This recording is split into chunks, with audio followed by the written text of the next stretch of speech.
Kementerian Kehutanan mengidentifikasi 12 subjek hukum yang terindikasi melakukan pembalakan di daerah aliran sungai di Tapanuli Utara dan Tapanuli Selatan. 4 diantaranya telah disegel, usai menemukan dugaan kerusakan lingkungan akibat aktivitas pembukaan lahan ilegal. Kemenhub pun segera mengambil langkah hukum. Kegiatan ilegal di wilayah hulu ini diyakini terkait dengan eskalasi banjir bandang di area hilir. Penyegelan dilakukan di 2 titik, di konsensus usaha koperasi PT TPL dan di lokasi pemegang hak atas tanah atas nama CAM, AR, dan DP. Melalui rilis tertulis, Dirjen Penegakan Hukum Kehutanan Dwi Januanto Nugroho menyatakan, melihat pola yang jelas di mana ada kerusakan hutan di hulu akibat aktivitas ilegal dan berpotensi bencana di hilir meningkat drastis. Aktivitas di PHAT yang seharusnya legal juga terindikasi disalahgunakan, menjadi kedok untuk pembalakan liar yang merambah ke kawasan hutan negara di sekitarnya. Ini adalah kejahatan luar biasa yang mengorbankan keselamatan rakyat. Sementara Kementerian Lingkungan Hidup memanggil 8 perusahaan yang berada di daerah aliran Sungai Batang Toru, Tapanuli Selatan, Sumatera Utara. Pemanggilan dilakukan setelah KLH mengkaji analisis citra satelit untuk memproyeksikan peristiwa di daerah bencana, terutama saat hujan deras terjadi. Menteri Lingkungan Hidup Hanif Haisal Nurofik bilang pemanggilan dilakukan untuk mempertanyakan asal-usul kayu gelondongan yang terbawa banjir di Sumatera Utara. Dan kita juga sudah menutup kegiatan ya, seperti BLTA sudah kita segel di pintu masuknya, kemudian ada suatu tambang emas, saya nggak sebut namanya, juga sudah segel, kemudian perkebunan sawit, kebetulan salah satu BUMN juga kita segel, kemudian hari ini tim sedang menyegel kegiatan HDI, kemudian tempat lainnya sedang diverifikasi tim lapangan, tim masih di lapangan. Ya. Ketua Tim Kampanye Hutan Greenpeace, Ari Rompas, menyebut tindakan yang dilakukan pemerintah harusnya tidak hanya menyegel secara administrasi. Perusakan hutan akan terus terjadi tanpa tindakan tegas yang tidak melibatkan masyarakat sekitar. Menyegel habis itu nanti kemudian lakukan investigasi, bahkan investigasi yang tidak melibatkan masyarakat, habis itu kemudian dicabut. Nanti akan ada pengumuman, oke, mereka sudah secara administratif sudah memenuhi syarat-syarat administratif. Kemudian itu akan menjadi alasan. Ini yang sebenarnya terjadi di Raja Ampat salah satunya ya. Oke, artinya Anda menyebut ini pola yang berulang sehingga terjadi kerusakan pada hutan. Ya, kalau saya mau bilang sebenarnya ini adalah pola tipu-tipu ala politisi dalam menyelesaikan masalah-masalah lingkungan gitu ya. Karena viral gitu dan orang kemudian menyorot itu, oke, mereka datang tiba-tiba gitu ya. Tapi kemudian penyelesaiannya sama sekali tidak berkeadilan. Itu yang sering terjadi. Sehingga memang ini harus menjadi pembelajaran yang penting karena masalah ini akan terus berlanjut kalau kita tidak berbuat sesuatu yang memang lebih progresif untuk melindungi hutan kita, untuk melindungi nyawa manusia gitu yang terancam. Publik pun berharap tindak nyata pemerintah dalam mengusut kerusakan lingkungan yang memicu banjir di Sumatera serius dilakukan, tidak hanya sekedar penyegelan semata. Tim Liputan, Kompas TV.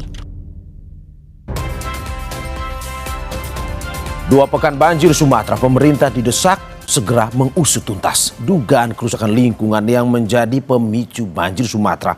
Kemenhub bilang ada 12 subjek hukum yang terindikasi melakukan pembalakan hutan. Lalu apakah langkah pemerintah ini bisa segera atasi cepat kerusakan lingkungan di Sumatera? Apa sebenarnya yang bisa dilakukan agar fungsi hutan perlahan kembali pulih? Kita akan bahas bersama manajer kampanye hutan dan kebun Walhi Nasional, Uli Artasiagian. Selamat pagi Mbak Uli. Selamat pagi Mas. Terima kasih Mbak Uli sudah bergabung di Dialog Sapa Indonesia Pagi, dan juga kami sudah mencoba menghubungi Kementerian Lingkungan Hidup dan Komisi 4 DPR RI, namun hingga pagi ini belum merespons. Mbak Uli, kita to the point aja. Apakah betul ini seperti kata pernyataan Walhi, ini bencana ekologis karena kerusakan hutan sebenarnya ketimbang bencana alam? Ya, ini benar ya, sebagai satu bentuk bencana ekologis karena memang ada faktor besar dari kerusakan hutan dan juga ada faktor besar dari krisis iklim gitu. Dan kita tahu juga krisis iklim ini dipengaruhi oleh krisis ekologis ya. Dan ketika krisis iklim dia bersatu dengan krisis bentang hutan gitu ya di wilayah daratan, maka dia mengakibatkan satu bencana yang daya rusaknya sangat besar sekali. Nah, poin pentingnya adalah dalam konteks kerusakan hutan dan juga krisis iklim, ada intervensi besar kapital di sana.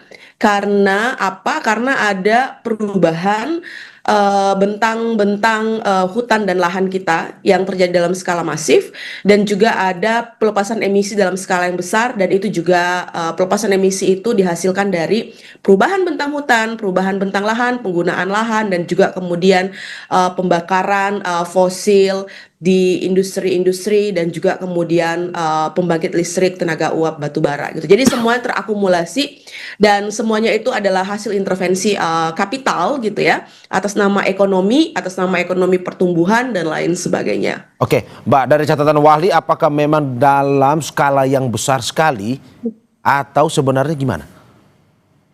Ya, itu terjadi dalam skala yang besar sekali, Bang. Ya, kalau kita merujuk misalnya, apakah memang benar-benar terjadi pembukaan hutan dalam skala yang besar di 3 provinsi itu? Tentunya gambar-gambar yang kita saksikan dari video-video tumpukan-tumpukan kayu yang terbawa arus air sampai ke hilir itu nggak bisa dibantah ya, bahwa ada satu kegiatan pembukaan hutan dalam skala yang besar di wilayah hulu, baik dia hutan maupun wilayah daerah aliran sungai di 3 provinsi itu. Itu yang pertama. Dan yang kedua, situasi siklon Senyar yang juga menjadi pemicu ya, salah satunya itu kan juga tidak bisa dilepaskan dari percakapan soal dampak dari krisis iklim, karena kita tahu juga bahwa siklon ini dia sesungguhnya tidak bisa berkembang dan tidak bisa memberikan dampak yang sangat besar sekali di negara-negara yang dilalui oleh garis khatulistiwa gitu. Nah, tetapi karena suhu laut yang terus-menerus memanas akibat krisis iklim, maka kemudian bibit Senyar itu berkembang dan kemudian dia memutar masuk ke daratan, dan terakumulasilah ketika sampai di daratan ada situasi hutan yang terus-menerus terdeforestasi dan terdegradasi. Oke, Mbak, data Wahli sampai saat ini seperti apa? Berapa jumlah perusahaan? Karena di DPR kemarin Kemenhut bilang ada 12, Kemen-LH bilang ada 8. Sebenarnya ada berapa atau lebih banyak dari itu sebenarnya? Ya, tergantung sebenarnya mereka itu membaca datanya menggunakan basis apa ya, Bang ya. Dan ini membuktikan bahwa juga di negara kita ini problem data dan informasi itu juga masih jadi problem yang besar gitu. Nah, kalau di datanya Walhi, kami memakai pendekatan aktivitas di wilayah daerah aliran sungai ya, di Sumatera Utara, di Sumatera Barat, dan di Aceh. Di Sumatera Utara saja kalau kita pakai pendekatan aktivitas ekstraktif di wilayah daerah aliran sungai atau di hulu daerah aliran sungai, yang dimana itu adalah ekosistem Batang Toru, kami menemukan ada 7 perusahaan yang beroperasi di sana. Di Batang Toru saja 7 perusahaan, Mbak ya? Juga di Batang Toru saja ada 7 perusahaan gitu. Kemudian di Aceh juga. Aceh ini lebih banyak sebenarnya pertambangan tanpa izin juga, Bang, di wilayah Das yang menjadi lokus terjadinya banjir gitu ya. Dan kemudian juga di Sumatera Barat ada aktivitas logging yang juga terjadi cukup besar di wilayah daerah aliran sungai yang menguap gitu. Nah, kalau kemudian kita lihat ya pernyataan beberapa hari ini, Kementerian Kehutanan misalnya sudah menyegel 7 subjek hukum. Subjek hukum ini sebenarnya bukan hanya perusahaan, Bang, gitu. Jadi kalau misalnya dia memakai frasa atau kementerian memakai frasa subjek hukum, itu bukan hanya perusahaan, tetapi pihak-pihak lain, individual pemegang PHAT gitu ya, penguasaan hak atas tanah gitu. Nah, PHAT ini sebenarnya bisa dimiliki oleh individual karena PHAT itu adalah satu proses penyelesaian kepemilikan hak atas tanah yang sebelumnya tumpang tindih dengan kawasan hutan. Gitu. Berarti ada perusahaan, ada individual juga ya? Perbedaan datanya gitu. Berarti ada perusahaan, ada individual juga yang akhirnya menyebabkan kerusakan hutan di wilayah Sumatera ini? Ada individual, tetapi saya yakin ini juga pemilik modal yang sangat besar, karena kalau kita lihat ya data dan juga membaca berita yang beredar gitu ya, terkait dengan entitas subjek hukum pemegang PHAT ini kan mereka punya lahan yang luasnya itu cukup besar ya, mulai dari 10 hektar sampai kemudian 20 hektaran gitu. Oke, Mbak Uli, kalau dari catatan Walhi sebenarnya memang apakah ini baru berlangsung beberapa tahun atau sebenarnya sudah lama terjadi? Kalau kita melihat izinnya itu sudah lama ya Bang ya, penerbitan izinnya. Tetapi kalau kita melihat aktivitasnya itu dia berangsur-angsur. Jadi ada memang kegiatan yang kemudian itu baru berlangsung atau kemudian dia sudah berlangsung beberapa tahun gitu. Nah, misalkan saja saya mau memberi contoh ya, PT Agincourt ya, ketika kami melihat dampak dari pembukaan lahan yang mereka lakukan gitu ya. Kami menghitung ada kehilangan tutupan hutan seluas 300 hektar dan kemudian juga mereka membuka lahan seluas 583 hektar untuk fasilitas tiling gitu ya, termasuk penebangan 185.884 pohon gitu ya. Terus kemudian juga ada PT NSHE yang sampai saat ini juga saya tidak tahu apakah sudah dilakukan pemeriksaan, tapi setidaknya dia belum masuk ke dalam list yang kemudian disegel sementara gitu ya. Ada 350 hektar natural forest atau hutan alam yang hilang gitu. Jadi kalau melihat jumlah ini ya, bisa jadi kemudian dia maksudnya terjadi bukan juga dalam jangka waktu dekat ini, tetapi misalnya mungkin bisa sudah dari tahun sebelumnya atau 2 tahun sebelumnya gitu. Jadi aktivitasnya sangat beragam. Mbak Uli, Anda mau bilang bahwa apa yang mereka usahakan di hutan-hutan yang sebenarnya dilindungi dan tidak boleh ditebang, begitu seperti itu? Iya, benar. Berarti ini ilegal dong? Tapi itu secara legal, Bang. Jadi negara secara legal dalam arti diberikan izinnya oleh negara. Iya, oleh negara melalui kementerian-kementerian terkait ya. Misalnya dia pemegang izin tambang, artinya ada kewenangan pemberian izin dari ESDM kepada perusahaan tersebut agar dia bisa melakukan aktivitas tambang. Dan kalau misalnya wilayah itu sebelumnya adalah hutan gitu ya, dan sekarang misal berubah menjadi statusnya bukan kawasan hutan negara gitu ya, maka ada proses pelepasan kawasan hutan di sana, ada proses perubahan kawasan hutan di sana gitu. Jadi ini sebenarnya lintas kementerian yang nggak bisa hanya dikerjakan oleh satu menteri sendiri, tetapi kemudian ini perlu ya kerja-kerja lintas kementerian lainnya yang punya kewenangan di beberapa izin yang ada di sana. Dari investigasi Anda, kalau memang ini adalah hutan yang dilindungi sebenarnya dan atau diberikan izin kepada orang tersebut, apakah mungkin sebenarnya orang ini punya koneksi ataupun sebenarnya orang yang memiliki ya kenalan atau bahkan bila perlu kita bisa bilang kemarin ya pejabat lah mungkin yang memiliki perusahaan tersebut?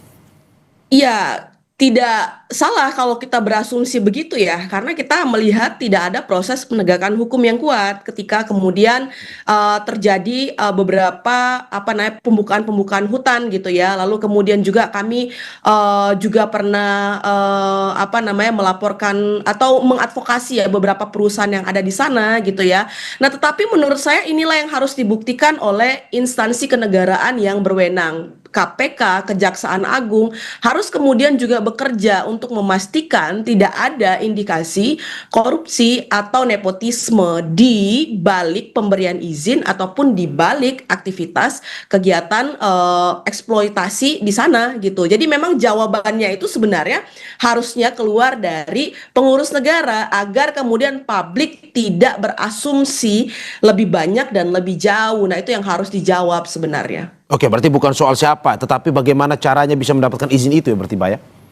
Iya benar, jadi bagaimana mendapatkan izinnya, lalu kemudian apakah di sana ada pelanggaran, kalau kemudian di sana ada pelanggaran dan tidak ada penegakan hukum, berartinya ada sesuatu yang terjadi di ruang-ruang gelap itu, sehingga tidak terjadi penegakan hukum yang memang memastikan perlindungan hutan dan keselamatan rakyat. Oke, saya kemarin dari informasi yang beredar bahwa sudah ada penghentian operasional 4 perusahaan dan permintaan audit lingkungan. Ini telah diputuskan oleh Menteri Lingkungan Hidup. Menurut Anda sudah tepat atau sebenarnya masih kurang dari apa yang dilakukan oleh Menteri Lingkungan Hidup ini? Iya, masih kurang ya. Selama kemudian proses penyelesaian itu tidak menjawab Ya. hak masyarakat di sana, tidak menjawab perlindungan lingkungan, maka tidak ada yang benar-benar final dan selesai gitu ya dari proses penegakan hukum yang dilakukan. Penyegelan itu kan hanya langkah awal. Ya, dan negara kita atau kementerian kita itu sering sekali menyegel satu perusahaan, tapi berhenti di sana, tidak dilanjutkan dengan upaya-upaya penegakan hukum lainnya. Misalnya pencabutan izin, penagihan tanggung jawab pemulihan. Kalau misalnya di sana ada indikasi pidana lingkungan, maka itu kemudian juga harus diselesaikan secara mekanisme hukum yang berlangsung. Sampai kemudian ya masyarakat di sana itu bisa mendapatkan hak mereka kembali gitu ya untuk kemudian menikmati lingkungan hidup yang baik dan sehat. Itu adalah Oke. hak asasi Pak manusia. Uli, yang Anda mau bilang bahwa oleh kalau negara. penghentian sementara ini tidak diawasi oleh pemerintah, kemungkinan ke depan akan ada penebangan hutan lainnya lagi ya dari perusahaan yang sama ataupun perusahaan berbeda. Ya. Benar. Kalau misalnya tidak ada perubahan ya. Jadi Bang sebenarnya kita itu kan sudah punya banyak sekali peta-peta. Satu peta rawan bencana, wilayah-wilayah mana saja yang itu rentan karena dia punya potensi bencana yang besar gitu ya. Dan harusnya wilayah-wilayah seperti itu tidak diubah, tidak dialihfungsikan. Begitu juga dengan hutan. Kita tahu ekosistem Batang Toru, Leuser dan berbagai ekosistem lainnya yang berada di bentang Bukit Barisan itu adalah ekosistem yang penting dan genting karena secara tipologi dia memang terjal dan lain sebagainya. Itu nggak boleh dieksploitasi, tetapi justru kemudian landscape itu yang sekarang menjadi sasaran ekspansi izin gitu. Nah kalau nggak ada perubahan, nggak ada proses evaluasi mendasar untuk memastikan Bukit Barisan dan ekosistem di dalamnya itu bisa terlindungi dari eksploitasi atas sumber daya alam, maka nggak akan ada perubahan yang benar-benar menjawab keselamatan, keadilan, dan hak masyarakat yang ada di sana gitu. Oke, saya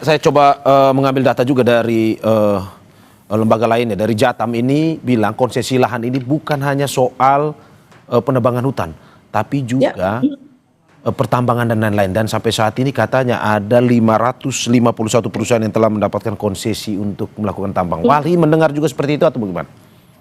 Iya, jadi itu yang saya bilang tadi Bang, aktivitas di sana itu beragam. Penebangan pohon itu misalnya hanya salah satu izin saja ya PBPH sekarang dan itu kewenangan di Kementerian Kehutanan. Tetapi kemudian ada izin-izin lain bukan hanya tambang, tetapi ada hak guna usaha untuk perkebunan monokultur sawit gitu ya. Maka sebenarnya tanggung jawab kepada ATR BPN itu juga harus ditagihkan gitu ya. Nah, land clearing atau penebangan pohon itu hanya salah satu aktivitas di awal misalnya untuk melakukan aktivitas pertambangan untuk membuka lahan menjadi perkebunan gitu. Jadi ada memang izin yang memang untuk melakukan logging atau menanam HTI misalnya hutan tanaman industri gitu ya atau jenis kayu-kayu monokultur lainnya. Tetapi kemudian ada juga aktivitas logging itu yang menjadi tahap awal atau land clearing untuk membuka tambang, untuk membuka perkebunan monokultur sawit. Nah, itu yang kemudian harus benar-benar dicek, dilakukan evaluasi terhadap beberapa izin yang mereka pegang gitu ya. Tadi kayak saya bilang tambang itu yang beroperasi di sana, mungkin dia punya izin pinjam pakai atau kemudian izin pelepasan kawasan hutan. Kewenangannya ada di Kementerian Kehutanan. Tetapi izin usaha pertambangan itu kewenangannya ada di ESDM gitu. Nah, kedua kementerian ini harusnya melakukan evaluasi sesuai dengan kewenangannya masing-masing untuk izinnya masing-masing gitu. Dan itu yang belum kita lihat sampai sekarang. Oke, berarti memang harus ada sinergi sebenarnya antara dua kementerian ataupun kementerian terkait. Ini berkaitan soal apa yang sebenarnya terjadi di Sumatera itu ya, bukan hanya soal penebangan hutan, tapi juga ada konsesi-konsesi lain yang diperuntukkan untuk bisa merusak lingkungan itu ya. Benar. Jadi harus ada yang memoderasi ya. Kewenangan kedua beberapa kementerian ini gitu dan kewenangan memoderasi itu ada di Menko ya sebagai koordinator dan juga ada di presiden gitu. Nah, kalau kemudian beberapa kementerian ini tidak berjalan sebagaimana dengan fungsi dan kewenangannya gitu ya, maka terjadi pembiaran di sana oleh struktur yang ada di atasnya gitu Bang. Oke Mbak, saya coba menjelaskan atau mengambil apa yang tadi Anda sampaikan terkait dengan penanaman pohon. Kalau kita bilang secara umumnya restorasi lah. Siapa yang harus bertanggung jawab terhadap restorasi? Apakah pemerintah yang memberikan izin atau mereka yang mendapatkan izin konsesi ini? Karena ya seperti Anda bilang tadi bahwa ini berada di daerah hutan lindung, tapi pada akhirnya tiba-tiba kok diberikan izin. Nah, siapa yang sebenarnya bertanggung jawab? Ada dua yang harus bertanggung jawab. Satu itu ya pengurus negara ya sebagai otoritas yang diberikan mandat atau kewenangan untuk melindungi wilayah tersebut dan mengelola wilayah tersebut. Yang kedua adalah korporasi yang diberikan hak pengelolaan ya terhadap satu kawasan gitu ya. Jadi dua institusi ini atau dua entitas ini punya tanggung jawab untuk memulihkan kembali kawasan tersebut gitu. Tetapi yang penting juga saya highlight begini Bang, jangan selalu kerja-kerja untuk reboisasi atau pemulihan hutan itu hanya dilekatkan tanggung jawabnya kepada negara gitu ya. Dengan tidak menagihkan tanggung jawab dari korporasi. Padahal sangat jelas di undang-undang sektoral yang mengatur baik itu undang-undang mengenai hutan, lingkungan hidup dan lain sebagainya, ada tanggung jawab yang melekat dari pemegang izin untuk melakukan pemulihan terhadap wilayah yang mereka kelola melalui izin yang diberikan gitu. Nah, kalau misalnya itu benar jelas-jelas melekat tanggung jawabnya, maka di sanalah tugas pengurus negara untuk menagih pertanggungjawaban itu gitu. Kalau misalnya kerja-kerja pemulihan kawasan hutan, reboisasi dan lain sebagainya harus terus-menerus dilakukan melalui anggaran negara gitu ya, maka ada juga kemudian anggaran-anggaran yang itu berasal dari rakyat gitu ya, yang kemudian juga dipakai untuk memulihkan itu. Ya kita juga nggak apa-apa gitu ya, kalau uang kita dipakai untuk pemulihan gitu ya. Tetapi kalau uang itu dipakai untuk memulihkan satu wilayah yang dirusak oleh korporasi, ya tentunya kita nggak mau. Makanya kita mendorong harus ada proses penagihan tanggung jawab itu. Karena itu jelas disebutkan dalam undang-undang. Dan Anda melihat peran korporasi dalam memulihkan atau restorasi hutan ini masih sangat minim ya? Masih sangat minim, Bang. Ya, oke. Masih sangat minim. Tambang misalnya ya, di wilayah mana yang kemudian ada tambang yang benar-benar melakukan reklamasi dan pasca tambang sesuai dengan yang dimandatkan melalui undang-undang gitu ya. Mereka mengembalikan fungsi kawasan hutan itu seperti semula gitu ya. Kalau misalnya itu adalah kawasan hutan gitu ya, berhutan dengan tutupan jenis pohon yang beragam, lalu kemudian di sana ada biodiversitasnya, apakah itu dikembalikan benar-benar seperti itu gitu ya? Atau kemudian justru wilayah-wilayah itu ditanami menjadi kebun-kebun monokultur seperti kayu atau kemudian sawit gitu yang sebenarnya ekosistemnya tidak kembali seperti semula, justru kemudian dia memperparah konteks atau kualitas wilayah tersebut gitu. Oke, Mbak Uli terakhir, dan juga ini menjadi pertanyaan banyak orang terkait dengan konsesi lahan. Perlu diberikan konsesi lahan ke depan atau izin untuk menambang atau tidak sebenarnya? Bukan hanya di Sumatera, tetapi daerah-daerah mungkin yang prioritas bencana. Kenapa? Karena ada pro kontra misalkan. Di satu sisi ada yang pro terhadap, ya haruslah kita bisa memanfaatkan hasil alam. Tapi di satu sisi ada yang kontra juga. Bahwa tidak mungkin ada lingkungan yang kembali sembuh kalau sudah diberikan izin konsesi. Nah, kalau menurut Anda, perlu ada pertambangan, penebangan hutan ke depan atau sebenarnya tidak? Kami mendorong sebenarnya moratorium permanen, Bang. Karena apa? Begini. Jumlah izin di negara kita itu puluhan ribu. Ya, sedangkan sumber daya pengawas untuk mengawasi itu jauh lebih sedikit ya. Perbandingannya jauh sekali. Mungkin satu orang pengawas itu kemudian akan mengawasi ya ratusan atau bahkan ribuan izin gitu ya. Nah, pertanyaannya adalah sejauh mana kemampuan pengawasan kita gitu ya untuk mengawasi jumlah izin yang sudah sangat banyak itu gitu ya. Nah, itu pertanyaan pertama. Sementara kita juga tidak melengkapi atau menjembatani kekurangan sumber daya kita untuk mengawasi atau memantau itu dengan kemampuan teknologi gitu ya. Nah, dari sana saja kita sudah bisa mengambil kesimpulan bahwa izin yang banyak ini ya itu nggak mampu diawasi oleh pengawas kita yang terbatas. Kalau izin diberikan lagi, itu adalah sesuatu tindakan yang sudah pasti tidak bisa dikontrol oleh pengurus negara kita, oleh orang-orang yang diberikan kewenangan ya tugas tanggung jawab untuk memantau izin-izin yang diberikan gitu. Itu yang pertama menjadi alasan kenapa kemudian kami mendorong moratorium permanen. Yang kedua ya terhadap izin-izin yang ada sekarang yang eksis sekarang ya itu yang kemudian harus didekati dengan proses evaluasi audit dan penegakan hukum gitu. Kalau kemudian itu dilakukan oleh pengurus negara, maka ada perubahan yang yang membaik ya dari waktu Oke. ke waktu dalam konteks tata kelola kita. Kalau misalnya tadi tanggung jawab itu dilakukan oleh pengurus negara. Oke. Yang mau saya bilang adalah moratorium permanen itu menjadi hal yang penting untuk dilakukan karena fungsi-fungsi pengawasan itu tidak mampu dilakukan oleh pengurus negara dengan aparatur yang sedikit, sedangkan teknologi itu juga tidak dimanfaatkan gitu. Oke, Mbak Uli, bahwa pengawasan penegakan hukum harus lebih digalakkan lagi ke depan sehingga kejadian seperti ini tidak terulang lagi. Terima kasih Ya, Manajer benar. Kampanye Hutan dan Kebun Walhi Nasional Uli Artasiagian atas apa yang disampaikan. Sehat-sehat Mbak Uli. Terima kasih Ya, banyak. sama-sama ya. Saudara jangan kemana-mana. Sapa Indonesia Pagi akan segera kembali dengan informasi lainnya. Salah satunya kami akan ajak Anda